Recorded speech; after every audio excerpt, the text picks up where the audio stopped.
JCM Fix back at it again. Welcome mini truckers. Today I have a good one for you. Today I am going to show you how to install AC refrigerant R1348 inside this Daihatsu Hijet 4-wheel drive. Currently it is a nice sunny day out here in the northeastern United States of America. Right now it's about 60 degrees Fahrenheit outside, but inside the cabin we have a steamy 90 degrees. Wow. Issue is, when I imported this Daihatsu Hijet, it stated that it had air con, but when I would press this button, the light would illuminate, but no cold air would come out. Oh my goodness, how could that be? What if I have a woman in the truck with me? She would burn up to death. So what I had to do is go out and purchase a Supertech refrigerant to put into this truck. So you may ask, JCM Fix, how do you do it? Where in the world is the engine? Do you do it up front? No. There is no hood here. There is nothing up here in front of this Hijet. Well, do you do it right here underneath the seat right here? No, you cannot, because the aircon portion is not under here. Oh, you may ask, what about the back? Should you remove these 6 screws and just pull up the panel and then put the refrigerant in there? Once again, wrong. Let me show you how to do it. Let's go to the other side. All right. So this is how you do it. First, you need to go ahead and lift this piece up just like this. Unlatch this buckle. Push this off. Then you need to get your hand and pull up just like this. But you can't just pull up, because you also need to attend to the back. So at the same time as you're pulling up, you need to push the back portion towards you, then pull up.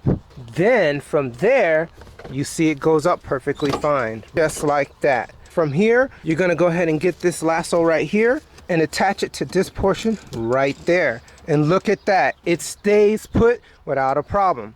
So let's look at our engine compartment. So from here, you see that we have a high side, but we also have a low side here. Never put it in the high side.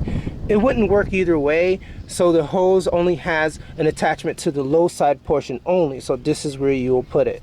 So the engine looks nice. I don't see any leakages. I don't see any issues in regards to the car. It just seems like over time, after what, 27 years of this car being on the road, the refrigerant needs a recharge. Let's do it. So before I turn on the engine, I want to just go ahead and let down the windows just a tad bit, because I don't want to suffocate in here. Then what I'll do is put this OXO thermometer into the aircon vent, because this will let you know what the temperature is prior to any installation of the new refrigerant. Okay, so we're just going to leave that in there, and hopefully that changes once I shake that can of R134A into the system. For visibility, what we're going to do is follow the instructions to the T.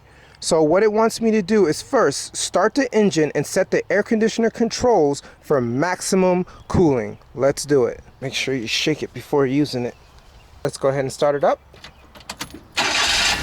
All right, starts up nice and easy, super smooth. Fan belts running without a problem. So let's go ahead and do what the instructions state.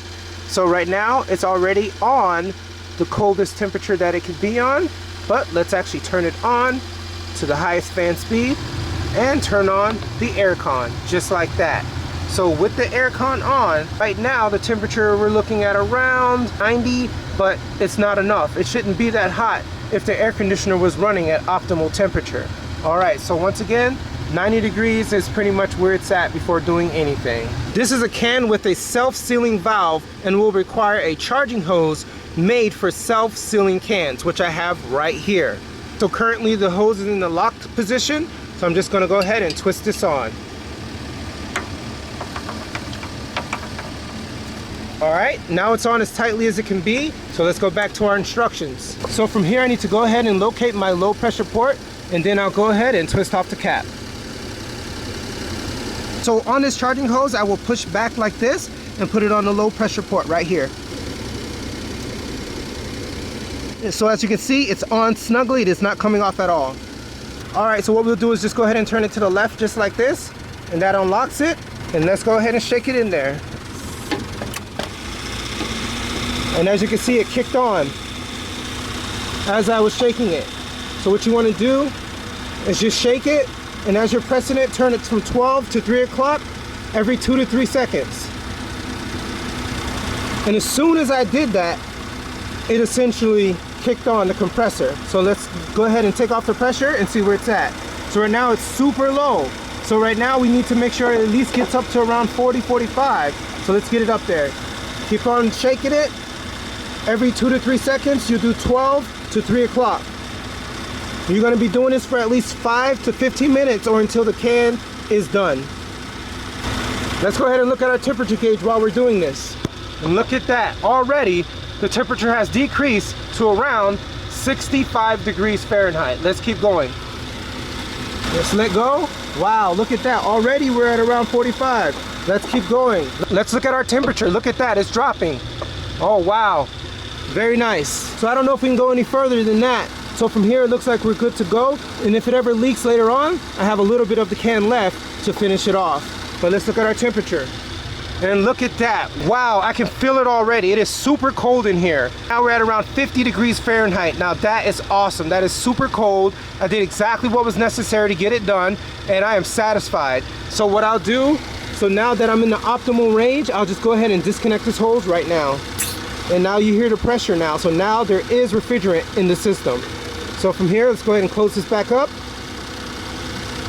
And then lock this. And it's still super cold. It is even getting colder as we speak. Look at that, now it's going below 50. All right, now it's time to drive off and hit the road.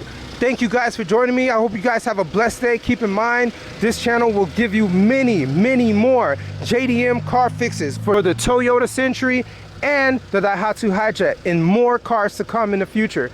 And so as you're watching, don't forget, you don't need to subscribe to me, subscribe to Jesus, because I am just a vessel to remind you of that. Have a blessed day.